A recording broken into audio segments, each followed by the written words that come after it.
بھیڑیا تھا میں تیز رفتار خون آشام بھیڑیا تھا میرے بدن پر طویل عرصے سے سانپ بن کر جو بھوک لپٹی ہوئی تھی مجھ کو بہت دنوں سے وہ ڈس رہی تھی، وہ رفتہ رفتہ میرے بدن کو نگل رہی تھی، یہ زہر مجھ کو مزید وحشی بنا رہا تھا، اب میں بھیڑیا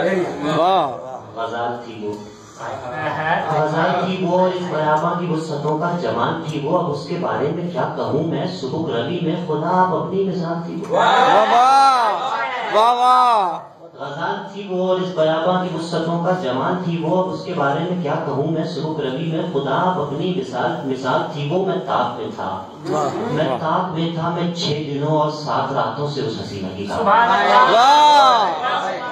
میں تاک میں تھا، میں 6 دنوں اور 7 راتوں سے اس حسینہ کی گھاٹ میں تھا، اس کے نزدیک آ گیا ہوں مگر وہ میرے بدن کی مشکوک خون آلود بو کو پاتے ہی دوڑتی ہے، میں جست بھرتا ہوں، سوچتا ہوں کہ میری رفتار سے بیچاری سبک روی میں اگر نہ ہاری تو جیت جائے گا سامبا سے۔